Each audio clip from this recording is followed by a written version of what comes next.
Hello friends दोस्तों, मैं हूं गजेंद्र सिंह। आईटीआई वर्ल्ड में आपका बहुत बहुत स्वागत है। आज के इस वीडियो में हम चैप्टर 2 का लास्ट टॉपिक देखेंगे, common hand tools for electrical work.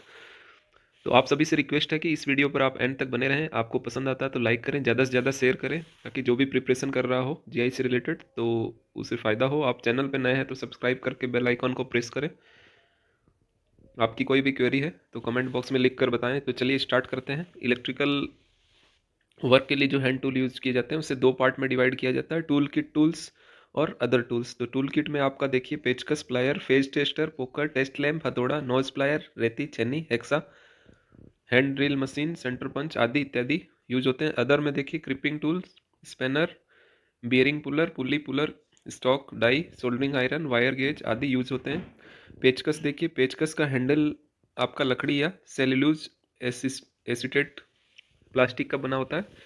पेचकस के ब्लेड की टिप, ब्लेड की लंबाई व टिप की चौड़ाई से इसका माप निर्देशित किया जाता है। इसके मुख्य भाग देखिए, ड्राइंग इसका डायग्राम दिया गया है। टिप, सैंक और हैंडल। पेचकस में त्रुटिपूर्ण टिप्स होने पर कार्य करते समय उसको स्लिप हो सकता है। ये फ्लिप स्क्रू ड्राइवर देखिए, स्टार, तारा, शीर्ष पेंचों को खोलने या कसने में प्रयोग किया जाता है। आकृति क्रॉस आकार का होता है। ठीक है, इसका चित्र डायग्राम दिया गया है। फ्लिप्स और फैशन, तो ये आपको टिप क्लियर होने चाहिए और इसके बॉडी पार्ट्स आपको क्लियर होने चाहिए। जो फर्स्ट के थे सिमिलर है, टिप, सैंक और हैंडल, इसमें भी सेम है। और इसका टिप का क्रॉस सेक्शनल आपको दिया गया है इधर डायग्राम में। ये क्रॉस सेक्शनल इसका दिया है। क्रॉस शीर्ष में केवल प्लस प्रकार शीर्ष वाले पेच के लिए फियरसन टिप्स पेचकस का प्रयोग करते हैं। कॉम्बिनेशन प्लायर में देखिए, कठोर स्टील से बना होता है। इनके आपको किस मेटल से बने होते हैं वो भी आपको ध्यान में रखना है, और इनकी जो साइज़ है उसको भी आपको ध्यान रखना है। आकार देखिए इसका 150 टू 200 mm तक कॉम्बिनेशन प्लायर बने होते हैं। और इससे रिलेटेड इनके यूज जितने भी टूल्स हैं इनका क्या यूज होता है। छोटे व्यास की पाइप को जकड़ने, कम व्यास के चालक मोड़ने व काटने के लिए कॉम्बिनेशन प्लायर का यूज़ किया जाता है। नोज प्लायर देखिए, ये राउंड नोज प्लायर, राउंड का आपको फिगर दिया गया है।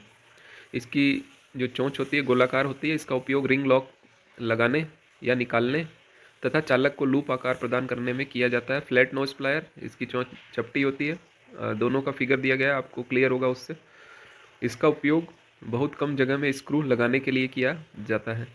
साइड कटिंग प्लायर देखिए, इसके द्वारा छोटे व्यास 4 mm से कम के चालक को काटा जाता है। इसे डायगोनल कटर प्लायर भी कहा जाता है।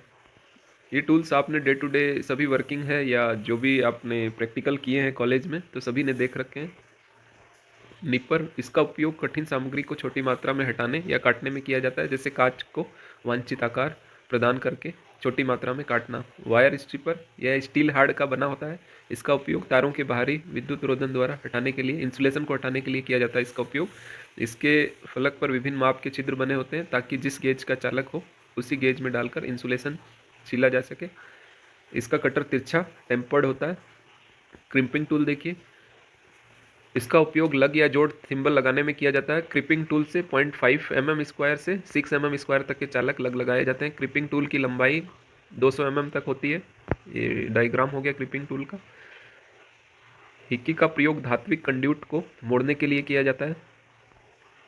इलेक्ट्रीशियन नाइफ, यह 2 ब्लेड वाला विशेष प्रकार का चाकू होता है जिसमें एक ब्लेड कटिंग ब्लेड होती है तथा दूसरी ब्लेड छीलने के लिए प्रयोग किया जाता है। चाकू से केबल का इंसुलेशन छीलते समय इसका एंगल जो होगा 20 डिग्री रखा जाता है। रेती देखिए फाइल, यह भी एक कटिंग टूल है। कुछ कार्बन स्टील की बनी होती है, हाई कार्बन स्टील की बनी होती है। इसका उपयोग किसी जॉब को उपयुक्त आकार व फिनिशिंग देने के लिए किया जाता है। इसके मुख्य भाग हैंडल, टैंग, शोल्डर, हिल, फेस, एज व टिप होते हैं। ये ड्राइंग में दिया गया है।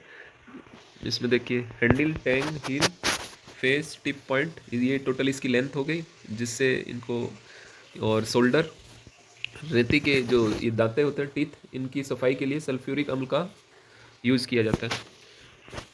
टाइप देखिए, इनके टाइप लंबाई के अनुसार 100, 150, 200, 250 और 300 mm की फाइल्स होती हैं।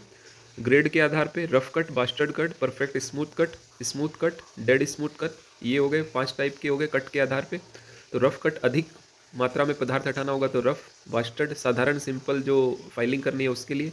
परफेक्ट स्मूथ, ये सेकंड कट, द्वितीय कट फाइल होती है चिकनाई या सफाई प्रदान करने के लिए। स्मूथ, कम पदार्थ को हटाने में अच्छी चिकनाई और अधिक। और डेड स्मूथ, इसका उपयोग कुछ हाई प्रिसाइज फिनिशिंग के लिए किया जाता है। टाइप ऑफ कट के आधार पे देखिए, सिंगल कट, तो इसमें एक पंक्ति में ही टीथ्स कट होते हैं और इसका एंगल इंपॉर्टेंट है काफ़ी, 60 डिग्री एंगल होता है। और इसका प्रयोग देखिए किस में किया जाता है, सीसा, टिन या मुलायम एल्युमिनियम आदि को रेतने के लिए, फाइलिंग के लिए किया जाता है। ये इसका डायग्राम है, इसका एंगल दिया गया है, ये जो भी टीथ दिए गए हैं तो ये 60 डिग्री, ये इंपॉर्टेंट है। नेक्स्ट देखिए, इस डबल कट में, इसमें दो पंक्तियों में क्रॉस कट बने हुए होते हैं टीथ्स के, और इनके एंगल एक का 50 to 60 और अदर का 70 डिग्री होता है। और इसका उपयोग स्टील, पीतल, कांसा आदि की फाइलिंग के लिए किया जाता है। रेस्प कट देखिए, इसमें दांतें एक रेखा में पृष्ठी व पैने नुकीले होते हैं। इस रेती का उपयोग लकड़ी, चमड़ा व अन्य मुलायम पदार्थ की फाइलिंग के लिए किया जाता है। ये दिए गए हैं इसके टीथ्स और पार्ट सिमिलर है, ठीक है। रेस्प कट जो होती है केवल अर्ध गोलाकार आकार में होती है। कर्व्ड कट फाइल, इन फाइल्स का कट गहरा वक्राकार होता है। यह मुलायम पदार्थ जैसे एल्युमिनियम, टिन, तांबा और प्लास्टिक आदि फाइलिंग के लिए किया जाता है। कर्व कट रेती केवल चपटे आकार में, फ्लैट आकार में उपलब्ध होती है। टाइप ऑफ शेप, शेप के आधार पे देखिए, flat file, square file, round file, round है इसका प्रोफाइल, हाफ राउंड और ये ट्रेंगुलर।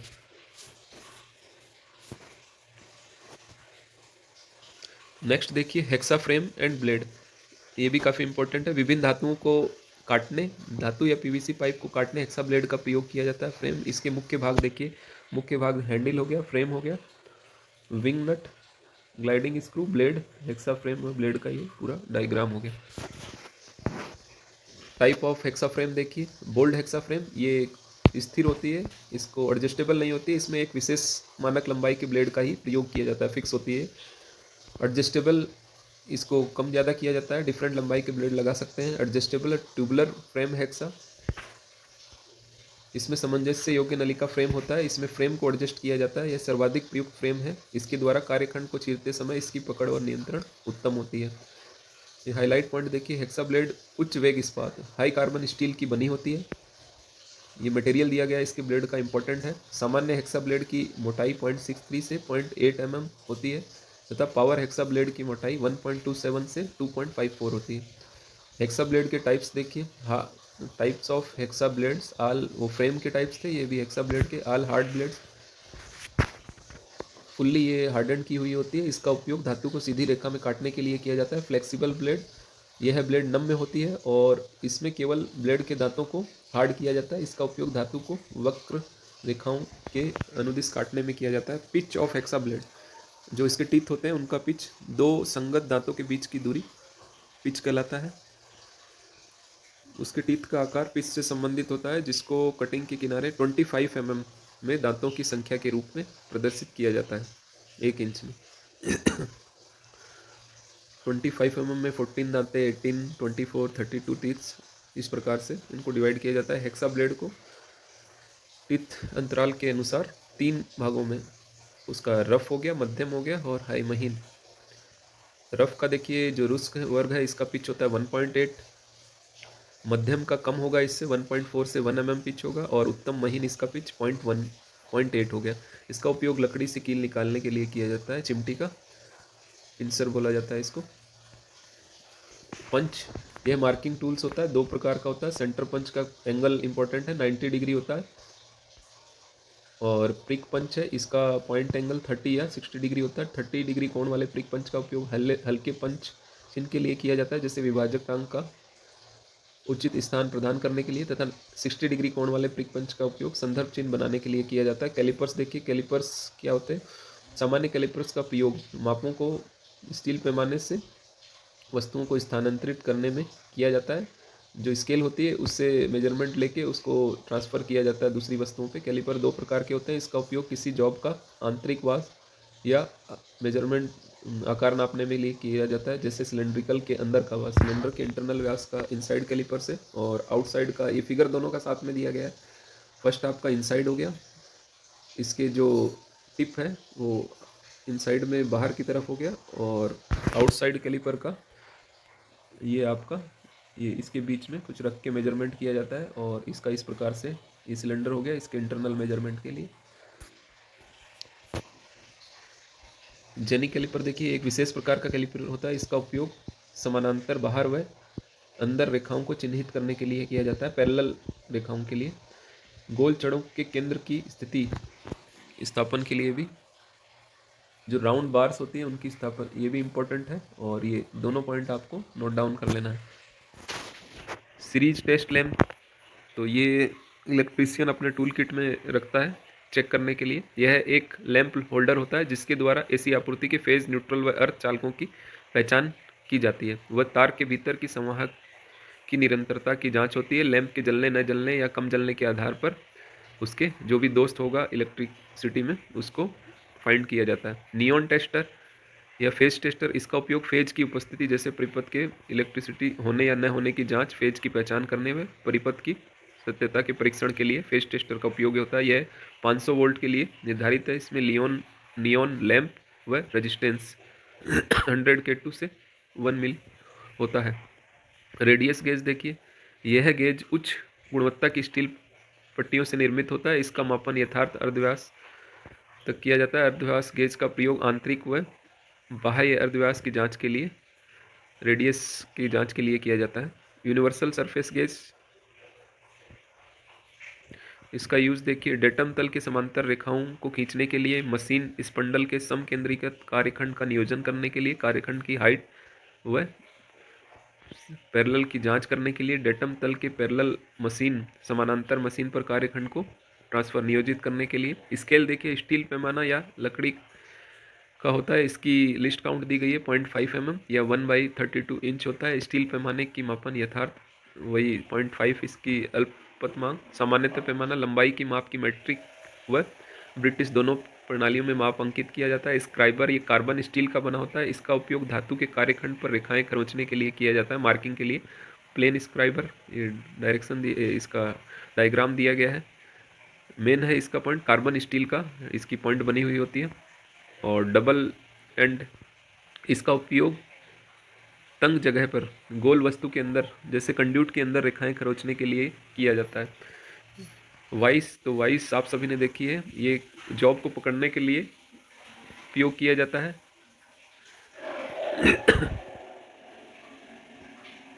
डिवाइडर का उपयोग बिंदुओं के बीच दूरी मापने के लिए, पैमाने से मापन को सीधे स्थानांतरित करने के लिए तथा धातुओं पर कर्व या वृत्त सर्किल खींचने के लिए किया जाता है। आउटसाइड माइक्रोमीटर, स्क्रू गेज, बाह्य माइक्रोमीटर, इसका लिस्ट काउंट देखिए, इसका ±0.01 mm तक मेजरमेंट किया जाता है इसका। और मेन पार्ट्स इसमें दिए गए हैं आपके, ये रेचेट हो गया, lock lever, thimble, barrel, spindle, anvil, frame. तो ये इंपॉर्टेंट पार्ट्स के नेम दिए हुए हैं। फ्रेम, तो इसका मटेरियल आपको याद रहना चाहिए, यह कास्ट आयरन ढलवा लोहे का बना होता है। माइक्रोमीटर के अन्य पुर्जे इसके साथ लगाए जाते हैं। बैरल या स्लीव, इस पर माप अंकित होती है। फ्रेम के साथ लगाया होता है। 25 mm लंबी डेटम रेखा बनी होती है, इसमें mm और ½ mm में मेजरमेंट अंकित होते हैं। थंबल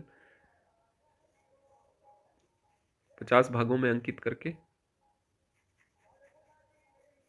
स्पिंडल के साथ जुड़ा होता है। स्पिंडल, इसका एक सिरा मापन सिरा व दूसरे सिरे से जुड़ी होती है। माइक्रोमीटर में स्पिंडल पेंच 0.5 mm होता है तथा थिम्बल को एक चक्र घुमाने पर 0.5 mm आगे बढ़ता है। एनविल, ये मापित सिरा है, फ्रेम के साथ लगाया और स्टील एलॉय का बना होता है। रेचेट, इसे घुमाकर थिम्बल को घुमाया जाता है और एक समान दबाव सुनिश्चित करने के लिए रेचेट लगाया जाता है। जो मेजरमेंट करते हैं तो सभी पे सिमिलर दबाव। स्पिंडल लॉक नट, एक निश्चित स्थिति में स्पिंडल को लॉक करने के लिए, रोक कर रखने के लिए लॉक नट का उपयोग किया जाता है। माइक्रोमीटर में मापन त्रुटि, यदि थंबिल शून्य बैरल की निर्देश रेखा के समान है या त्रुटि शून्य है, यदि यह कुछ पॉजिटिव दर्शाता है या निगेटिव दर्शाता है तो इसे दूर करने के लिए मापित मान में त्रुटि घटाकर वास्तविक मान प्राप्त किया जा सकता है। और यदि मीटर में ऋणात्मक त्रुटि को दूर करने के लिए ऋणात्मक होगा तो आपको ऐड करना है, धनात्मक होगा तो आपको उसको एक्चुअल मान जो आ रहा है आपका उसमें माइनस करना है। वायर गेज स्टील का बना एक वृत्ताकार शक्ति के समान होता है। इसका प्रयोग चालक का व्यास, मोटर मोटाई, गेज आदि मापने में किया जाता है। वायर गेज में चालक का व्यास आकार मापते समय चालक इसके छिद्र में न तो ज़्यादा ढीला हो न ज़्यादा कसा हुआ होना चाहिए। वायर गेज की जितनी संख्या होगी चालक का व्यास उतना ही बड़ा होगा। वायर गेज दो प्रकार के होते हैं, अमेरिकन वायर गेज और SWG standard wire gauge. American wire gauge इसमें ब्राउन और शार्प वायर गेज के रूप में भी जाना जाता है। इसमें जो डाया है उसका मापन, व्यास का मापन माइल्स में करता है, न कि इंच या mm में। 1 माइल्स इक्वल टू 1 इंच का 1000वां हिस्सा।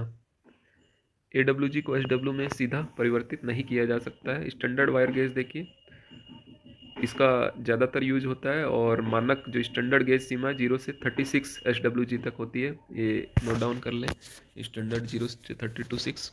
इसको mm में मेजरमेंट किया जाता है। वर्मा, यह देखिए छीलन करने के लिए प्रयोग किया जाता है। इसका ड्रिल है, ये ड्रिल के मेन पार्ट्स दिए गए हैं, सेंग, टैंग, बॉडी, ठीक है, फ्लूट। इसके एंगल्स पूछे जाते हैं मैकेनिकल में, बॉडी क्लियरेंस, लेंथ, हील। ये आपका मैकेनिकल पोर्शन 4th चैप्टर में भी दिया गया होगा। पार्ट्स ऑफ ड्रिल, टैंग,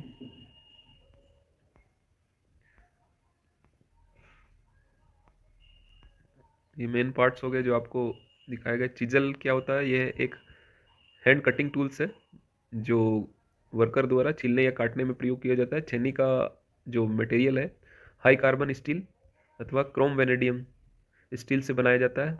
छेनियों का अनुप्रस्थ काट षटकोण अथवा अष्टकोण होता है। छेनी के मुख्य भाग हेड, काय, बॉडी, कटिंग किनारा, ठीक है। हेड हो गया, ये कटिंग किनारा हो गया, और ये बॉडी। टाइप्स देखिए, फ्लैट, क्रॉस कट। फ्लैट, इसका टिप का क्रॉस सेक्शनल फ्लैट है। Cross cut, half round, diamond point, web chisel. Cross sectional area जो टिप का होता है उसके अकॉर्डिंग ये। इसका एंगल इंपॉर्टेंट है, कटिंग एंगल 35 से 45 डिग्री पर रखा जाता है। और एक पॉइंट ये नोट डाउन कर ले, मशरूम शीर्ष किसे कहा जाता है? तो छेनी पर बार बार हथौड़े की चोट से छेनी का शीर्ष फैल जाता है तो इसे मशरूम हेड कहा जाता है। स्निप, सीट मेटल में इसका मेनली उपयोग किया जाता है धातु की चादरों को काटने में। एक स्ट्रेट स्निप होती है और बेंड स्निप होती है। तो इसमें जो कटिंग टिप होता है स्ट्रेट में आपका इस प्रकार से स्ट्रेट होगा, और अगर आप बेंड देखेंगे तो उसमें टिप आपका बेंड स्निप में बेंड होगा इस प्रकार से। बियरिंग पुलर, तो शाफ्ट से बियरिंग, जो भी मोटर वगैरह में बियरिंग होगा उसको निकालने के लिए किया जाता है। सोल्डरिंग आयरन, तो सोल्डरिंग करने के लिए इसका यूज़ होता है। इसके मुख्य भाग हैंडल, हीटिंग एलिमेंट व बिट होते हैं। इसका उपयोग तारों के जोड़ के लिए यूज़ किया जाता है। सोल्डरिंग आयरन का बिट कॉपर का होता है, तांबे का होता है। स्लिप गेज, तो स्लिप गेज काफ़ी इंपॉर्टेंट है। इसे गेज ब्लॉक भी कहते हैं। गेज ये सेट में बने होते हैं, कम तापीय विस्तार के साथ उच्च ग्रेड स्टील के बने कठोर ब्लॉक होते हैं। स्लिप गेज हार्ड व हाई ग्रेड स्टील या जिरकोनियम ऑक्साइड के आयताकार ब्लॉक में बने होते हैं। इनका उपयोग देखिए क्या किया जाता है, सूक्ष्माति यंत्रों की शुद्धता को चेक करने के लिए किया जाता है। प्रिसाइज मेजरमेंट, जो भी यंत्र है उनकी शुद्धता चेक करने के लिए इसका उपयोग किया जाता है, जैसे कि माइक्रोमीटर, कैलिपर्स आदि की यथार्थता मापने के लिए। ट्विट्जर, चिमटी, ये एक छोटा सा उपकरण है जिसका उपयोग बहुत छोटी वस्तुओं को पकड़ने के लिए किया जाता है, इलेक्ट्रॉनिक्स कंपोनेंट को पकड़ने के लिए। वर्नियर कैलिपर आपने सभी ने देख रखा है, इसके मेन पार्ट्स दिए गए हैं और इसका लिस्ट काउंट इंपॉर्टेंट है, इसे आप देख लें। इसमें वर्नियर स्केल पे 25 भाग होते हैं जबकि मुख्य स्केल पे 24 भाग होते हैं। तो वर्नियर कैलिपर का अल्पतमांक 0.1 सेंटीमीटर या 1 mm।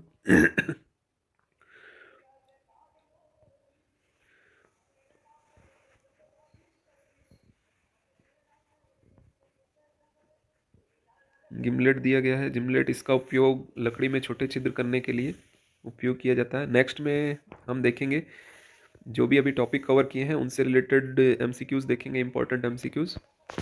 अभी हमने solar renewable energy single phase transformer principle और उसका construction common hand tool electrician, इनसे रिलेटेड MCQs देखेंगे नेक्स्ट टॉपिक में। और सेकंड बैच में अगर कोई अभी भी ज्वाइन करना चाहता है तो डायरेक्टली कांटेक्ट करके क्लासेस ज्वाइन कर सकता है। Thanks for watching. धन्यवाद।